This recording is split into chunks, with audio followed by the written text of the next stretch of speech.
بسم اللہ الرحمن الرحیم۔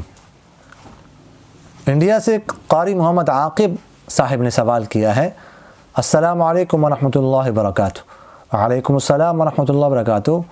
جی سوال یہ ہے کہ ایک شخص کا نکاح ہوا ہے اور اس نے ابھی اپنی بیوی کے ساتھ رات نہیں گزاری، تو اس کا اگلے دن کیا ولیمہ ہو جائے گا؟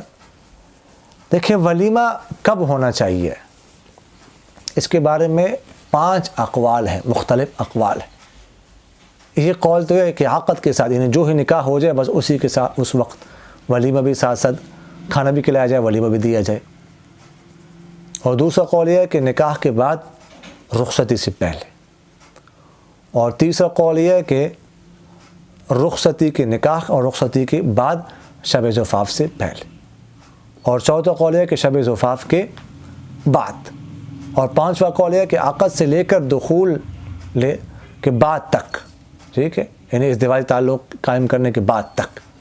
لیکن سب سے راجح قول جو اس میں ہے وہ یہ ہے کہ جب شب زفاف ہو جائے، رات گزاری جائے، میاں بیوی آپس میں ازدواجی تعلق قائم کر دے، تو اس کے بعد ولیمہ ہونا چاہیے، اس کے بعد کھانا ہونا چاہیے ولیمے کا۔ علامہ انور شاہ کشمیری رحمہ اللہ فرماتے ہیں کہ شب زفاف سے جو پہلے کھانا ہوتا ہے اس کو عربی میں ولیمہ نہیں کہتے، ولیمہ وہ ہے جو شب زفاف کے بعد کھلایا جائے، اسی کو ولیمہ کہتے ہیں۔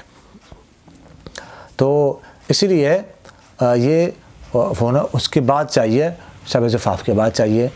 ہاں، اگر نکاح کے بعد بھی کسی نے کھلا دیا تب بھی ولیمہ جو ہے ایک قول کے مطابق ہو جائے گا، لیکن بہتر اور راجح یہ ہے کہ رات جب گزاری جائے تو اس کے بعد جو ہے وہ کھانا کھلایا جائے۔